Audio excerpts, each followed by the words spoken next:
अतिशय सोडवणे आहे. त्यांनी सांगितलं की या ठिकाणी उपस्थित असलेले पहिले बोलून गेले की बाबा राजकारण करायचं नाही, समाजकारण करायचं. पण भीमाजी शेठला माहिती आहे की आता सध्या कुलस्वामीची परिस्थिती काय आहे, आपण काय करतो आहोत याचं भान ठेवलं पाहिजे. की त्याने रोपटं लावलं, रोपट्याचा वटवृक्ष झाला, पण खरंच आपण सांभाळतोय का की त्याच्या जीवावर त्याच्या जोरावर आपण त्याची आपली पोळी भासतं. आणि जर ज्या दिवशी मी देखील सभासद आहे कुलस्वामीची, पण आम्ही कधी बावच्या होऊ दिला नाही. आम्ही नेहमी म्हणायचो की पतसंस्था जेव्हा चालवायची आहे त्यावेळेस स्वतःच्या खिशात हात घालावा, स्वतःच्या खिशात हात घालून आपले पैसे आपण खर्च करावा. सभासद बोलत नसतील, तुमच्याकडे पद आहे, परंतु पद नसेल त्यावेळी आपली परिस्थिती काय असेल हे देखील आपण विचार केला पाहिजे. कारण ही संस्था ही जुन्नरची आहे, ही वडदची आहे. आणि या संस्थेच्या जोरावर आपण ज्या पद्धतीने आत्ताचा कारभार चालवलाय, शाखा वाढवल्या म्हणजे उन्नती होते असं मला वाटत नाही. राज्य सरकारला तुम्ही दोष देता, मग राज्य सरकारमध्ये कोण आहे? राज्य सरकारच्या कामाबद्दल आणि त्यांच्या व्यवहाराबद्दल आपण बोलतो, तो बोलायचा अधिकार फक्त आम्हाला आहे. का आहे? आम्ही सरकारमध्ये आहोत, पण चुकतं तिथे त्याला नेटकं केलं पाहिजे आणि आपल्या असणाऱ्या सभासदाला न्याय दिला पाहिजे. कारण त्यांनी किती विश्वासाने आपल्यावर विश्वास टाकलाय, त्या शेतकऱ्याने किती विश्वास टाकलाय. त्या शेतकऱ्याला तुम्ही काय देताय, काय देताय, त्याचं डिव्हिडंड किती देताय. आणि म्हणून मी मागे तुम्हाला ठाऊक आहे की महाराष्ट्रामध्ये एकमेव महिला जिचा खऱ्या अर्थाने तुम्ही विचार केला पाहिजे की 244 लोकांवर आपण गुन्हे दाखल केले. का केले? तर डिव्हिडंड त्या ठिकाणी आपल्याला जादाची टक्केवारी मिळते आहे, जादा आपल्याला त्या ठिकाणी व्याज मिळत आहे आणि म्हणून लोक फसली, बुरळली आणि त्याच्यामध्ये होरपळले देखील. आणि ते सगळं पाहिल्यानंतर त्या ठिकाणी अगदी वाशी मार्केट, कारण इथे सुद्धा लोक शेतकरी कष्टकरी आहेत, कधी उंची कधी खाली, कधी वर कधी खाली. मग अशा पद्धतीत जीवनमान असणाऱ्या आपल्या शेतकऱ्याला आपण वाचवायचं की घालवायचं, आपल्या स्वतःच्या प्रतिष्ठेसाठी त्याला पणाला लावायचं. खऱ्या अर्थाने आपल्याला जेवढं पेलवेल तेवढंच आपण केलं पाहिजे.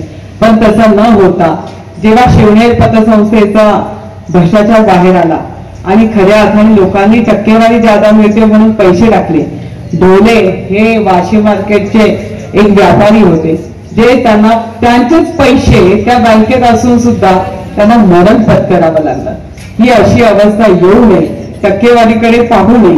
आपण खऱ्या अर्थाने संस्थेचे सभासद आहात, आपण सभासदाप्रमाणेच वागलं पाहिजे. आपण वार्षिक मिटिंगला गेलो, सभा ऐकली, ज्या चांगलं केलेलं जेवण खाल्लं आणि निघून आलो, तर आपली जबाबदारी देखील ती नाही. सभासदाने प्रत्येक पानावर असणारा प्रत्येक उल्लेख ते योग्य आहे की अयोग्य याच्याबद्दल आपण कधी चर्चा केली आहे का? तुम्ही कुठल्याही पतसंस्थेच्या वार्षिक सभेमध्ये पाहिलंय का सभासदांनी किती आवाज उठवला? का थकवत नाहीये? तुम्ही मालक आहात, कोणी संचालक मालक नाही, मालक तुम्ही आहात. कारण तुम्ही सभासद नसाल तर संस्था कशी चालेल?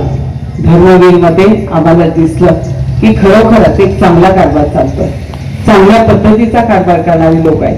बिनी भाऊ त्याला एक ओढ आहे, तो कुठल्या पक्षाचा, कुठल्या पंथाचा, कुठल्या जातीचा याच्याशी आपल्याला घेणं देणं नाही, पण काम करत असताना चोखपणाने झालं पाहिजे.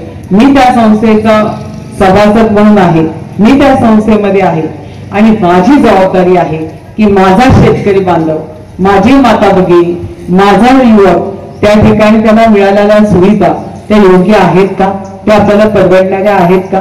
आणि मगच आपण त्या ठिकाणी खऱ्या अर्थाने मालक म्हणून काम करण्याची तुम्हाला आम्ही संधी देऊ.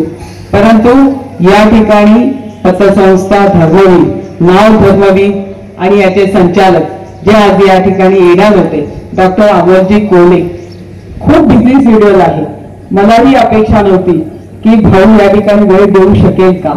पण संवादी कसा होता, राजांबद्दल सगळं बोललं जातं चांगलं, पण संभाजी राजांबद्दल जे चुकीचं वक्तव्य येतं तर ते खरं करून दाखवण्याची क्षमता आमच्या माणसाला, आमच्या ह्या मातीतल्या पुत्राला मिळाली, हा आम्हाला सार्थ अभिमान आहे की अमोलजी कोल्हेसारखा नेतृत्व करणारा माणूस तो दाखवून देतोय की संभाजी काय होते, एवढे कमी जगले परंतु कसे जगले, आणि त्यांनी देखील पप्पाचं नाव त्याला डाग लागू दिला नाही, परंतु लोकांनी जे त्या नावाला जे बट्टा लावला, जे काळिंबा फासली, ते पुसण्याचं काम आणि खरं रूप समोर आणण्याचं काम आज संभाजीराजे करतायत। आणि संभाजीराजेची भूमिका जर आमच्या ह्या शिवनेरीमधून जिथे शिवछत्रपतीची भूमिका मांडली जाते, जिथे शिवछत्रपतींनी स्वराज्याचं तोरण बांधण्यासाठी जिजाऊ सुरक्षिता म्हणून इथे आल्या, आणि मग ही सुरक्षिता आता आहे का? ही सुरक्षिता आपण जपतोय का? या सुरक्षितेचा नक्की आपला सातबारा कुठे आहे, आपण कुठे आहोत, या गोष्टीचा विचार करण्याची वेळ आलेली आहे। आणि म्हणूनच या ठिकाणी आम्ही डॉक्टर अमोलजी कोल्हे आमचे नेते आहेत, ते या शिवसेना पक्षाचे उपनेते आहेत आणि त्यांनी प्रयत्न केला, एक प्रामाणिक प्रयत्न केला की माझ्या सभासदांपर्यंत माझी भावना पोहोचावी, त्यांचा सन्मान केला गेला, त्यांच्या मातापित्यांचा देखील सन्मान करताना मला गर्वाने माझी छाती फुलली, मला अभिमान वाटला, स्वाभिमान वाटला, कारण आपल्या भूमीतला भूमिपुत्र जे आज करतो आहे ते नावाजण्यासारखं आहे, लेखण्यासारखं आहे, आणि त्यांना वेळ नसला मिळाला तरी त्यांनी त्यांच्या भावना आपल्यापर्यंत पोहोचवल्या। मी एवढंच सांगेन की धर्मवीर पतसंस्था आणि इथली शाखा आपली शाखा जादा करण्यापेक्षा, सभासद जादा करण्यापेक्षा ठेवीदारांचं खऱ्या अर्थाने आपण संगोपन करावं, ठेवीदारांचा जो विश्वास आहे तो विश्वास दाखावा, राज्य सरकारने केंद्र सरकारवर बोलण्या इतकं आणि त्यांच्या केलेल्या अडचणी, खरं तर अडचणी आहेत नाही असं मी म्हणत नाही, मग तिथे तुम्ही काय करताय? त्या सभासदामध्ये तुम्ही असताना त्या सभासदामध्ये जेव्हा कुठलीही यंत्रणा हलते त्या यंत्रणेवर आपलं लक्ष का नसावं? त्या ठिकाणी जर आशाबाई बुचके असतील तर सरकारमध्ये एवढ्या प्रमाणात आपण साखर कारखाने देखील वेठीला धरले गेलेले आहे, सरकारच वेठीला धरला गेलेला आहे, मग तो सोडवायचा असेल तर ती जबाबदारी कोणाची आहे?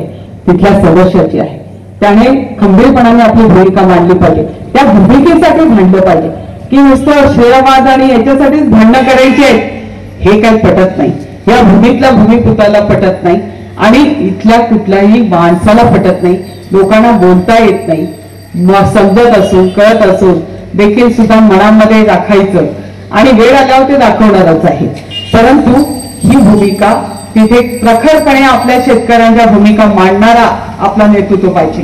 या ठिकाणी उगाच म्हणत नाहीये आणि त्यांना आपण कृषी रत्न का म्हणतो आपण त्यांना, कारण त्यांना सगळ्या गोष्टी कळतात, त्यांना कळतात नाही तर त्या करून घेण्यासाठी आमच्या सगळ्यांच्या मागे लागतात। आम्हाला अभिमान आहे की या मंचावर असणारा प्रत्येक माणूस या भूमीतला आहे आणि या प्रत्येक माणसाला वाटतंय की होय माझा जुन्नर तालुका 5 धरणं आहे परंतु पाण्या वाचून आम्ही वंचित आहोत। या ठिकाणी असणारा शेतकरी सदन असला पाहिजे, पण एका